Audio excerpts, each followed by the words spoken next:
سلام علیکم. سلام علیکم. علیکم.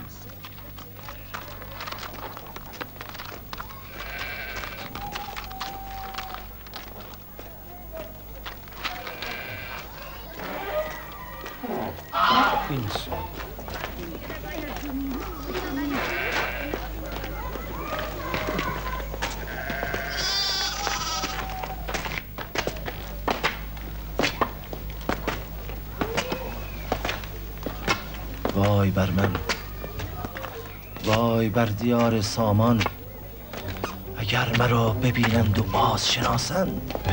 اون که هرگز رخسار امیر را دیده باشد چگونه ممکن است از این محلات بگذرد؟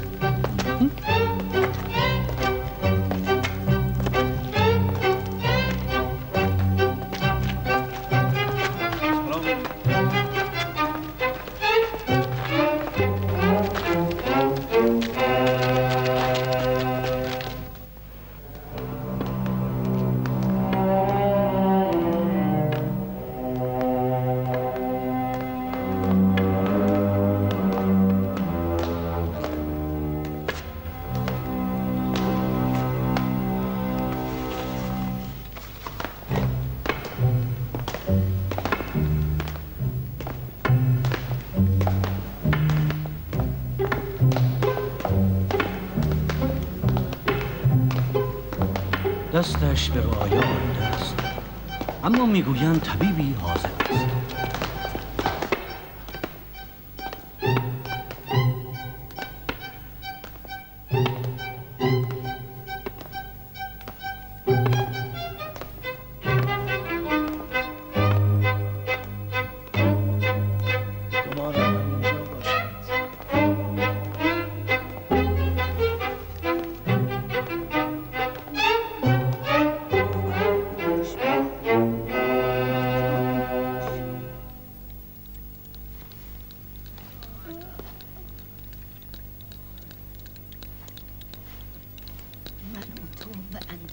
کافی عمر از خدا گرفته ای.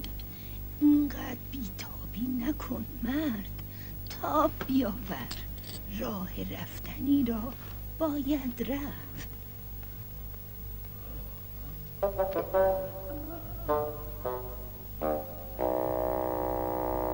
گویا حکیم حاذق هم ما را ندیدند که وارد شدیم.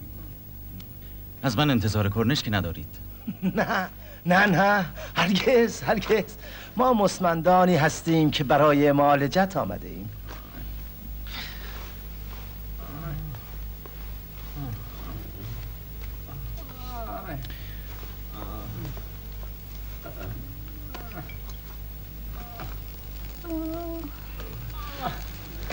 چشمانت را باز کن پدر. حالا ببند.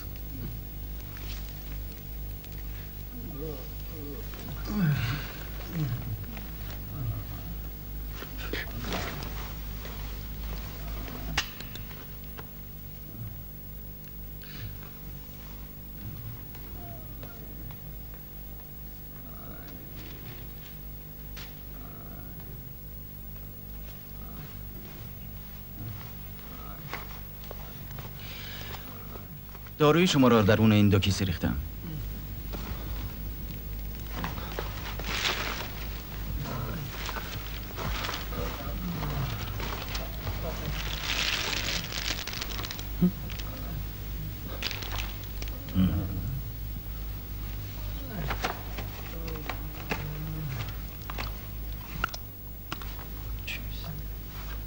کشتی است.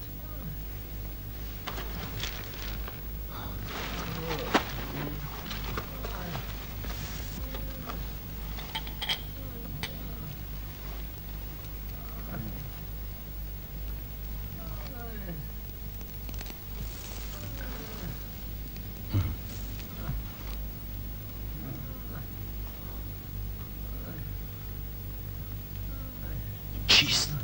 هیچ.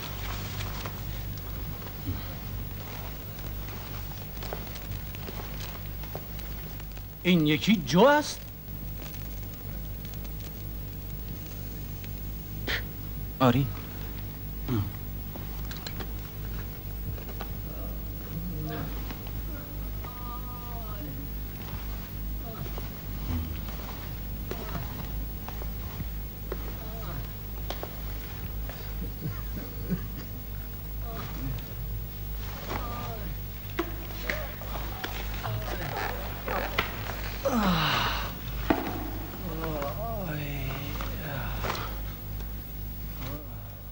این چه معنا می‌دهد؟ ما را به محکمه خواندی که جو به امیر بدهی و کشک؟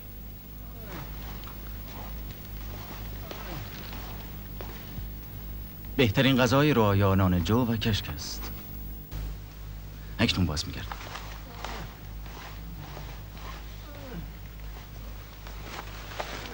حالت چطور است پدر؟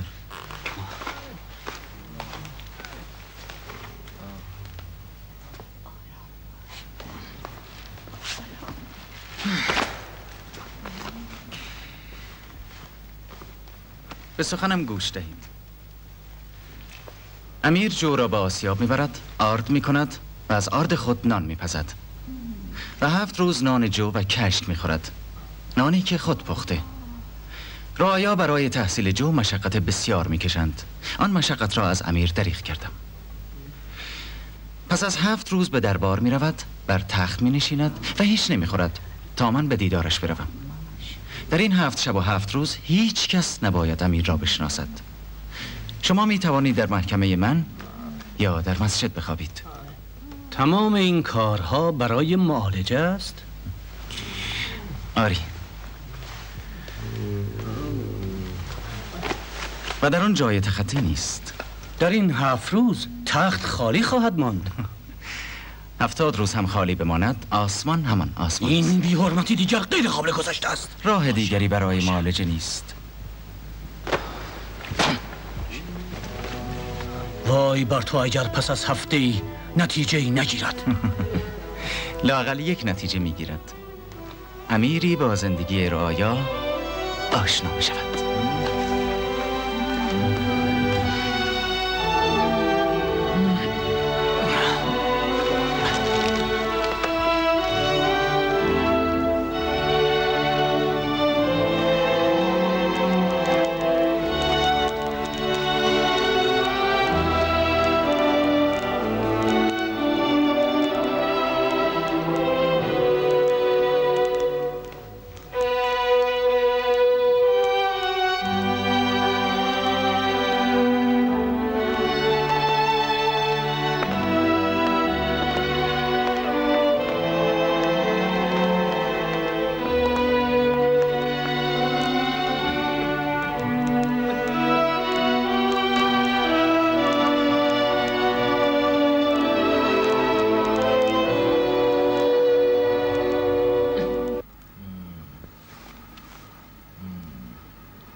دستی به یاری بیار پدر، کمک کن.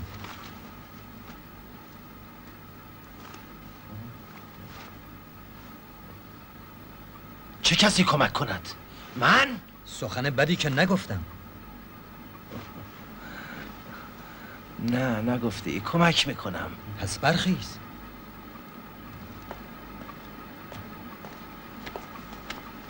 برخیز.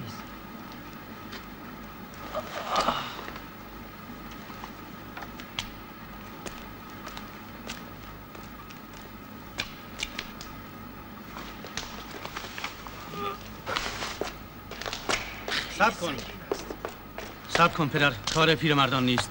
من کمک میکنم. شما استراحت کن. بگیر. دستت را به من بده.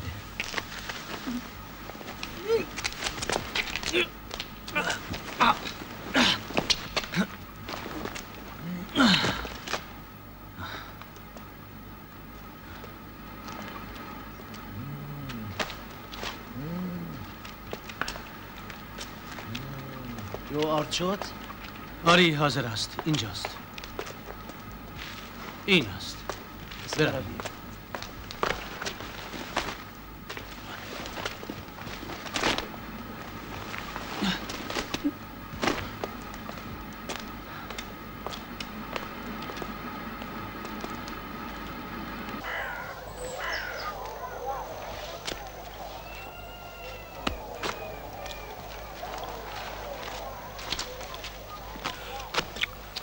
وای بر من اگر آوازه ما در بخارا انتشار یابد. آسوده خاطر باشید، خطری نیست. هیچ کس امیر را در این هیئت نمیشناسد. ای کاش میدانستم چه رازی در نان جو و کشک پنهان است. آنکه قوتش نان جوست، برای تهیه‌اش رنج بسیار. آتش را کم کن، نباید اتلاف کنی. آهسته بده بگو. دستت سلامت مادر. سرت سلامت.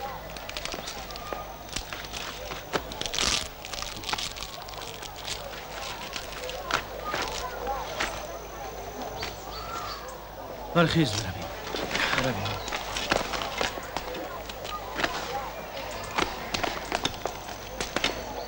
خدا نگهدار. خدا نگهدار. دست حق پشت و پناهتان. به سلامت.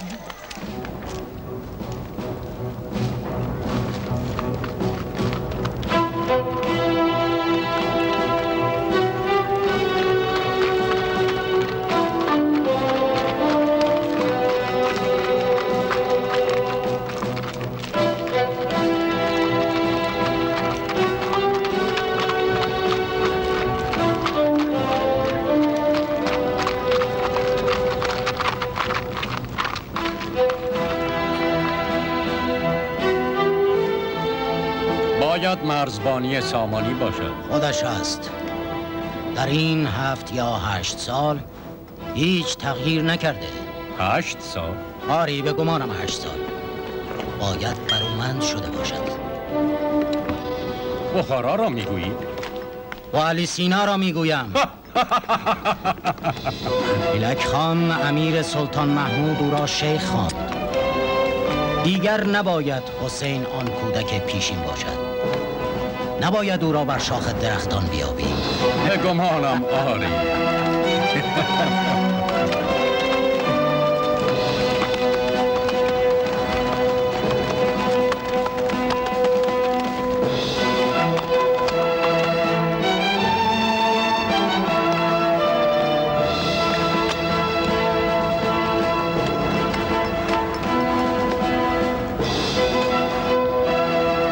هستید؟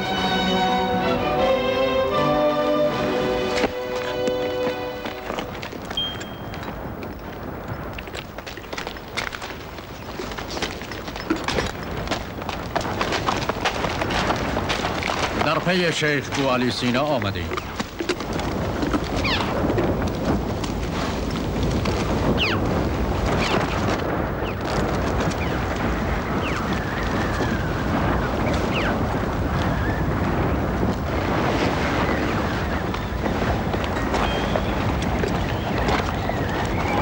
اشکالی در کارتان نمیبینم. میتوانید بروید. ولی این شیخی که گفتید کیست؟ حکیمی است در دیار سامانی که سامانیان قدر او را نمیدانند. زیبنده دربار غزنویان است. سوار شوید و بروید، اما به شرط آنکه دیگر هیچ لاف نزنید.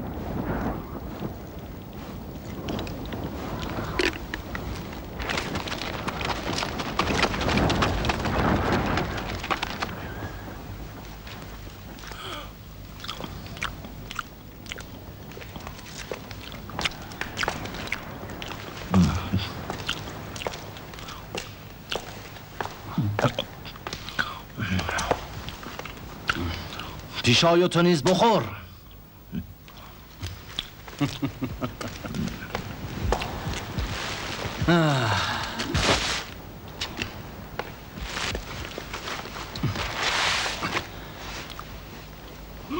در تمام دوران وزارتم بار اولی است که امیر مرا به شرکت در خوردن غذای مخصوصشان دعوت می کنند. دیگر من نیز امیر را به درستی نمی شناسم.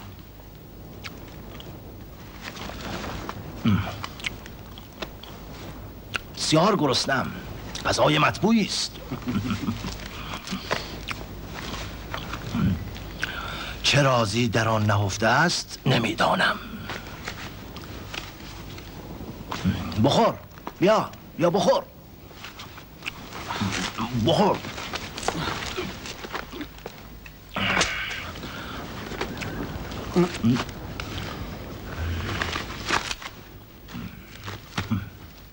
بخور.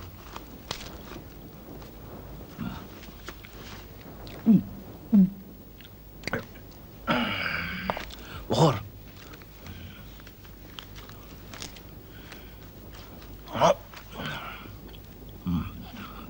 مطبوع است.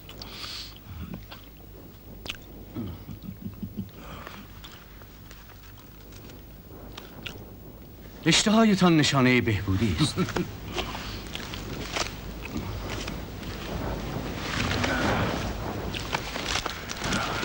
مال تو.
دنیا بوده همین بوده و تا دنیا همین بوده.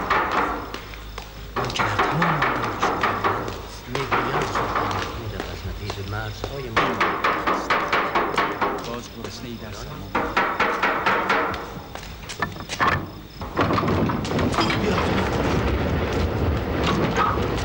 چرا در را نمیگشایی؟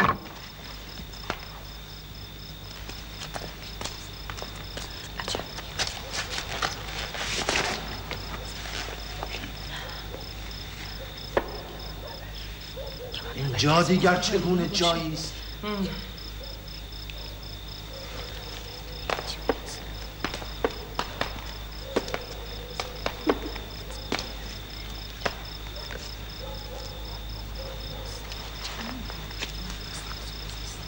اینان دیگر که هستند؟ مستمندانی چون مایند.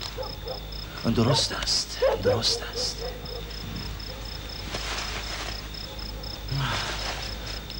همشهری، جای مرا اونجا بیانداز بخسبم.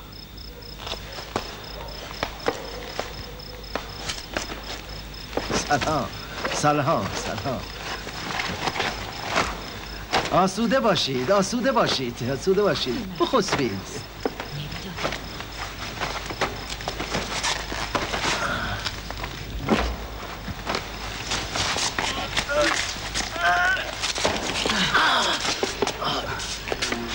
مراقب باشید همشهری.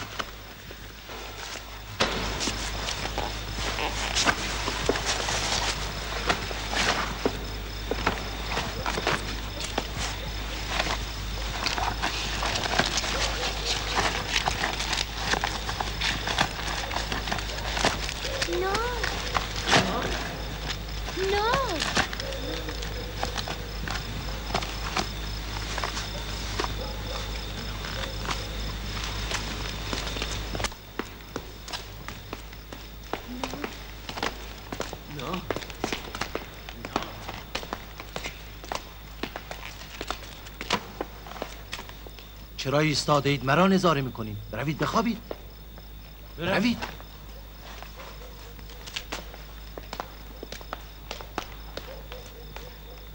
همشهری، یتیم است. گرسنه مانده آن کودک. اگر نان جایی هنوز در کیسه‌ات مانده به او بده. کمی هم در راه خدا انفاق کن. بدان بی‌عج نمیگذارد خداوند. از رعایای که هستید؟ از رعایای من؟ از رعایای امیر بخارایی؟ بندگان خدا هستیم، بخارایی هستیم. پس چرا گرسنه مانده اید؟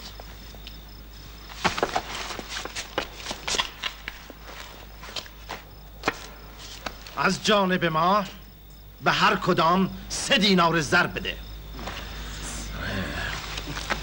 نباید چشمان امیری به چنین عجوزگانی بیفتد. نمیخواهم بخاراییان را گرسنه ببینم. اف به ایشان که چنین رنجورند. حاضرم تمام داراییم را بدهم و اینان را این گونه گرسنه نبینم.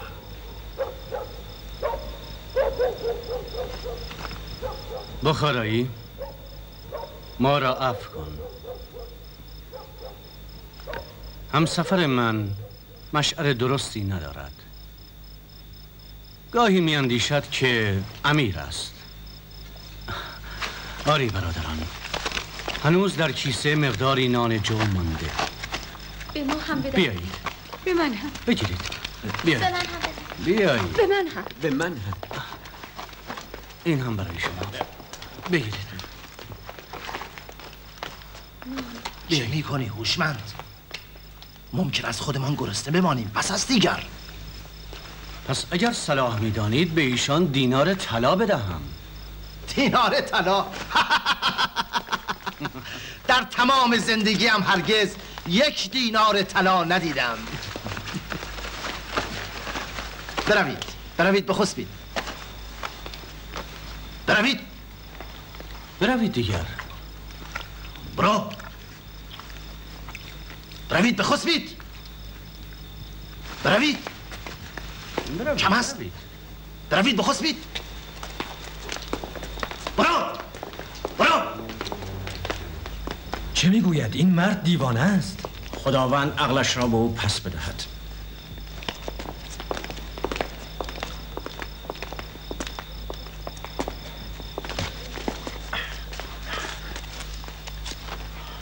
این مرد دیوانه است.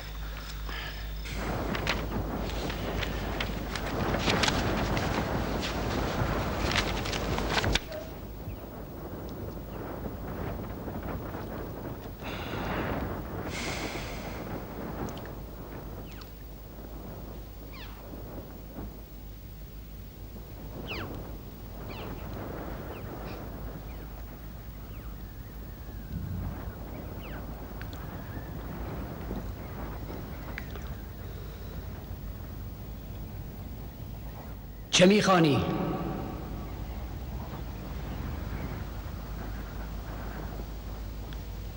مابعد و طبیعه ارسطو را بارها خواندم و در نیافتم.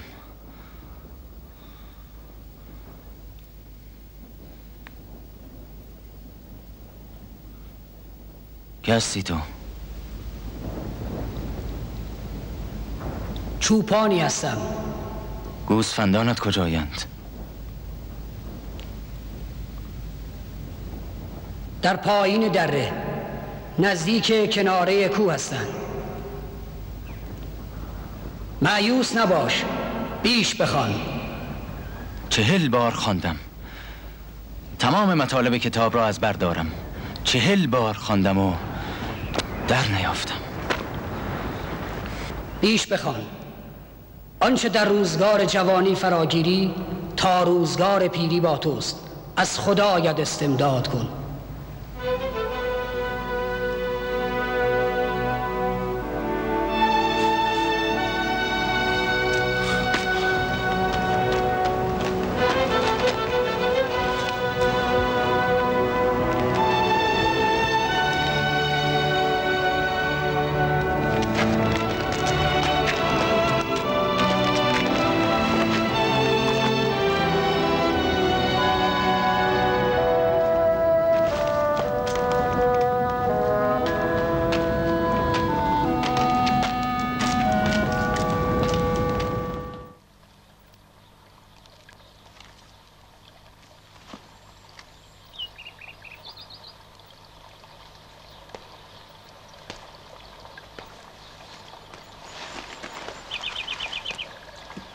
برخیز برخیز.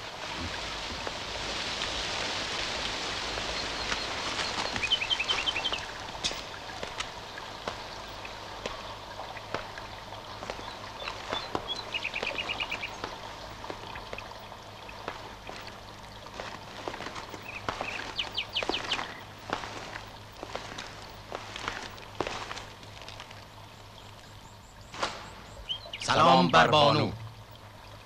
اگر دوباره آوازه شیخ بوعلی به دربار سلطان معظم محمود نمی رسید، مصدع اوقات نمی شدیم. آسوده باشید. سلام بر شما. دیگر ما نمیتوانیم به سلطان عرض کنیم که طلب کرده را نیافتیم، که آوازه فرزندتان در غزنه پیچیده. اگر در کودکی فرزندتان را ندیده بودیم، آنچه از او در غزنه یاد میکنن افسانه میانگاشتیم. در غزنه میگویند که شیخ صدای بازار مسگران ری را در نیشابور میشنود. اگر چنین میگویند به راستی افسانه است. سلطان معظم خانی گسترده دارد. حسین پسرم هنوز در جوانی است. به نام شیخ بوعلی سینا اشتهار دارد، پس برومند شده. امیدوارم پدرش و مامش به عهد خود وفا کنند. اگر برومند شده باید خود عهد کند و خود به عهد خود وفا کند.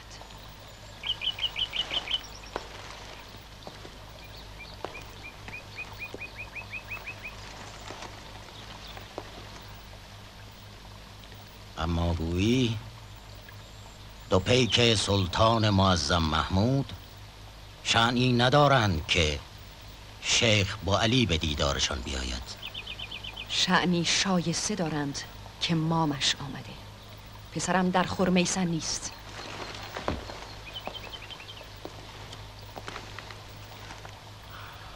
عبدالله سینا پدرش چه؟ آیا او نیز در این دیار نیست؟ هنوز در این دیار است، اما احوالی ناخوش دارد که به وخامت گراییده. در بستر بیماری است. به دل نگیرید بانو. همسفر من مردی بیابانی است، آداب و رسوم نمیداند. اما بانو، اگر پدری در بستر بیماری است، پس پسر باید بر بالین او باشد.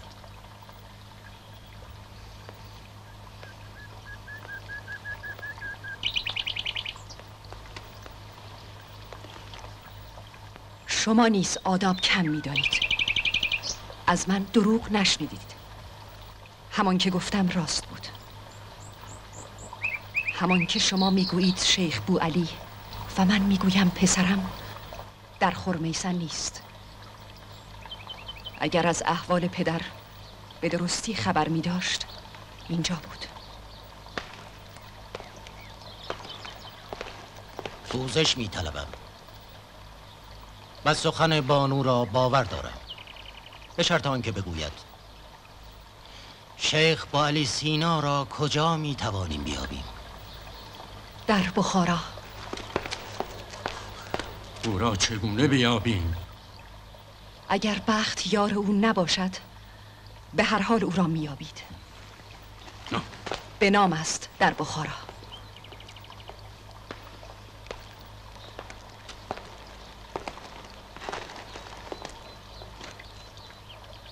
به سوی بخارا. پس بوعلی سینا چه شد؟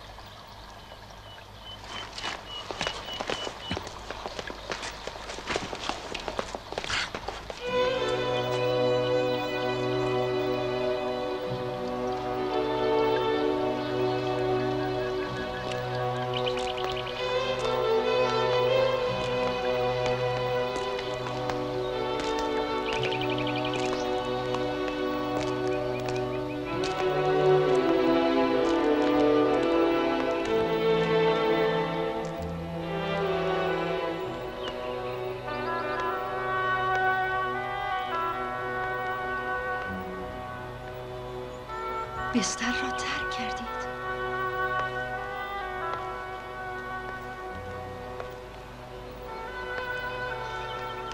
چه شد؟ ناچار به آنان گفتم که حسینم در بخاراست.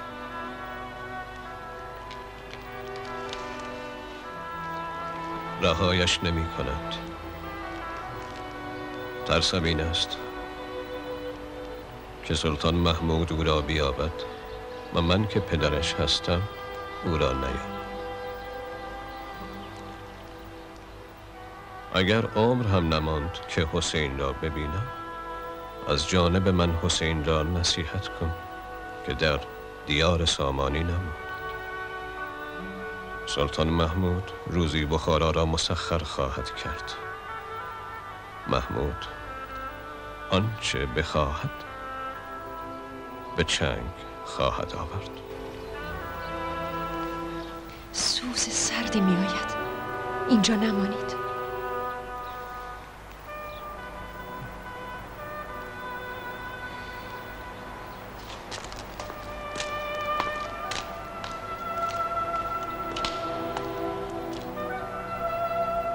میروم، وقت دیگر میآیم. به موقع آمدید. بمانید.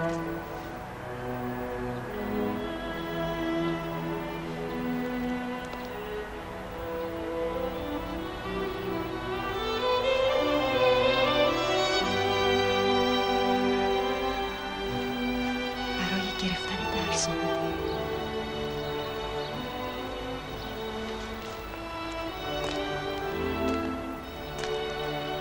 این همان دختری نیست که مرا واداشتید با پدرش سخن بگویم؟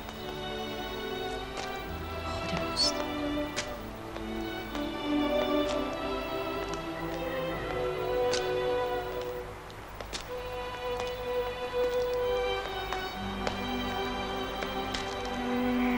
برای حسین او را نمیپسندید؟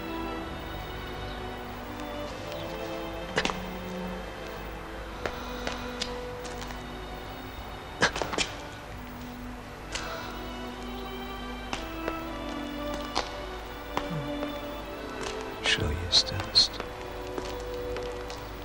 به پسند شما اطمینان دارم.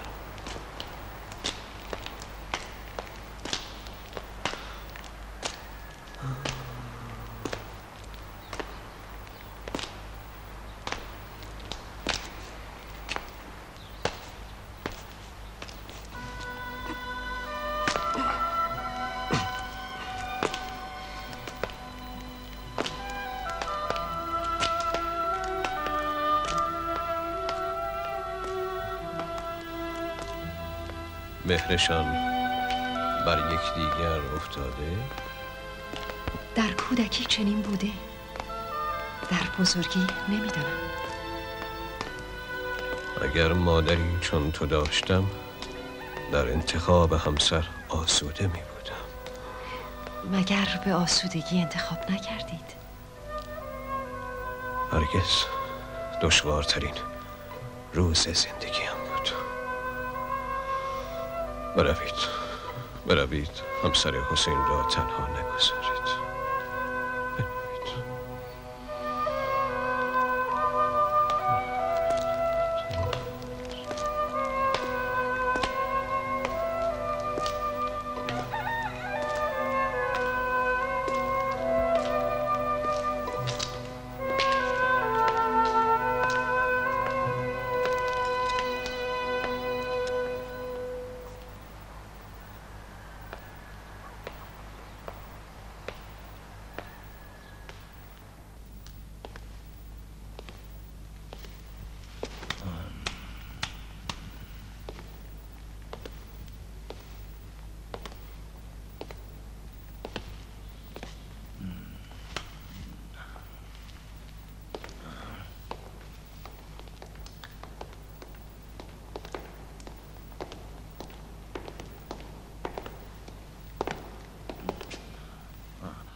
خبری نیست؟ هیچ.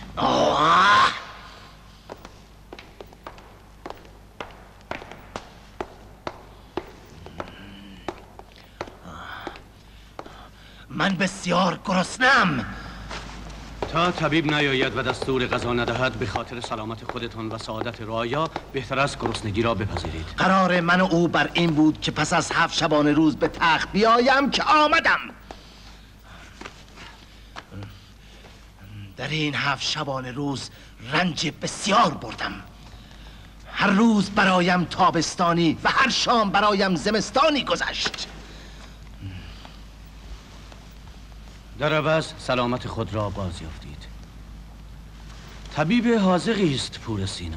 آری، اما نمی شود شاهان را چون شاهان معالجت کرد و رایا را چون رایا. آیا من چون رایا هستم؟ آیا دستان من مانند دستان ایشان است؟ نمیدانم. آیا راه رفتن من مانند ایشان است؟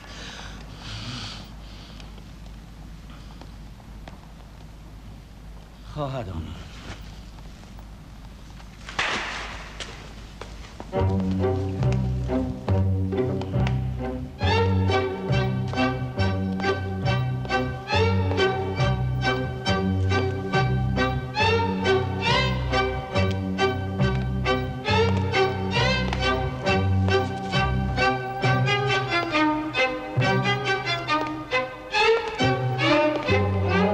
میاندیشم آری.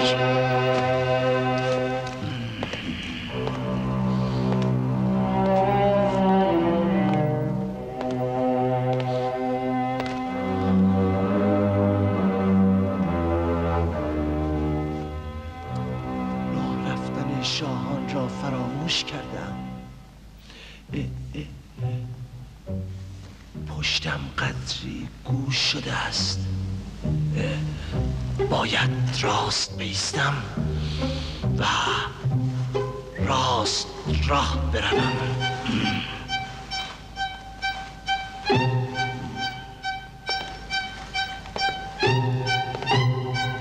دیگران پشتشان را به من گوش می کنند. من به که باید گوش کنم؟ نیامد؟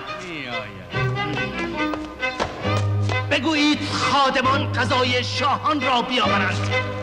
وزیر باطن فردی در تحمل گرسنگی ندارم. شکمم به پشتم چست. برخیزید. کسی که در مقابل من این گونه زانو بزند امیر من نیست. این من بودم که زانو زدم. گرسنگی چه ها که بر من نمی کند. پایم لغزید و زمین خوردم. باید بردبار باشید.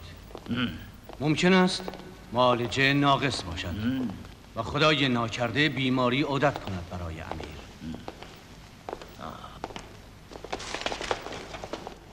بگو، سخن بگو. شیخ الرئیس بو علی سینا بر درگاه است. بالاخره آمد. بیاید.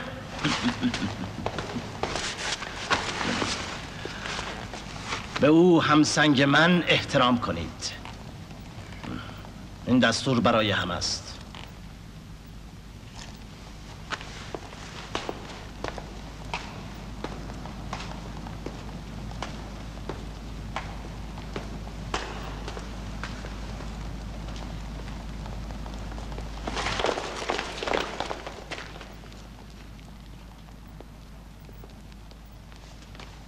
سلام بر شیخ الرئیس بو علی سینا.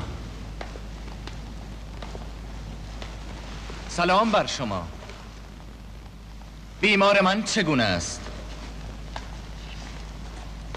بسیار خوب و گرسنه. چرا گرسنه؟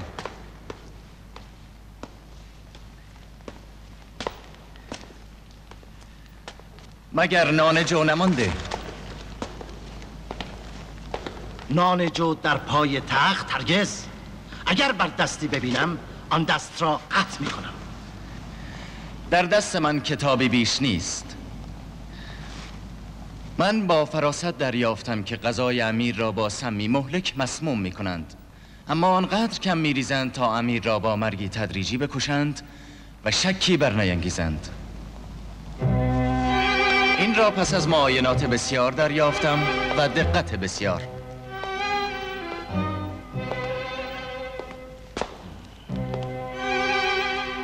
سم در غذای من چندان غریب نیست.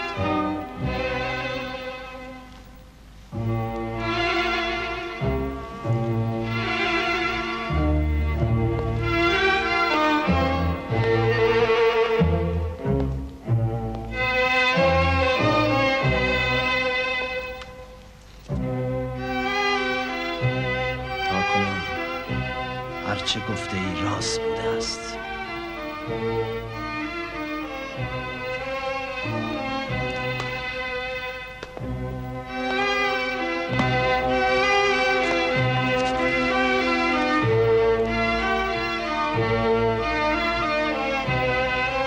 دشنه‌هایی که رعایا را می‌کشد بسیار عریان است، اما دشنه‌هایی که امیران را از پای در می‌آورد بسیار پنهان. مرخص کنید. آن خاطی را که علیه زندگی من دسیسه کند از مرگ گریزی نیست. چه کسی قضای مرا مسموم می‌کند؟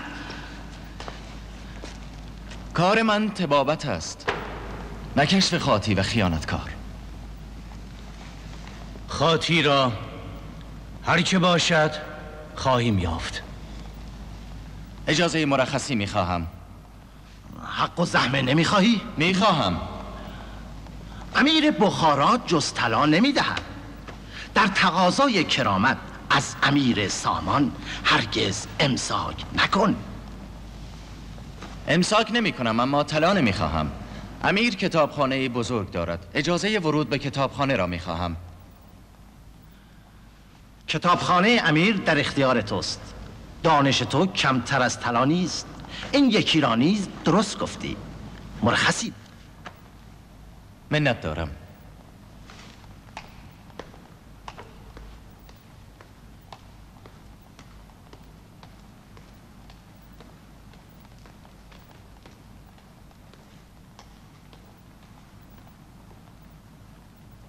سم در قضای من. با شنیدن این سخن دیگر گرسنه نیستم. چه کسی در قضای امیر نوح ابن منصور سم داخل می کند؟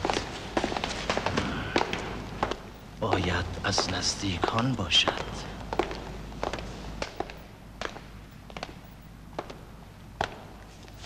چه کسی از مرگ من سود می برد؟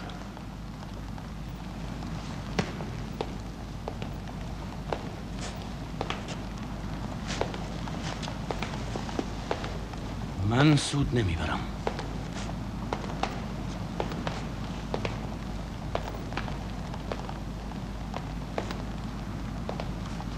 پس خاطی را بیابید.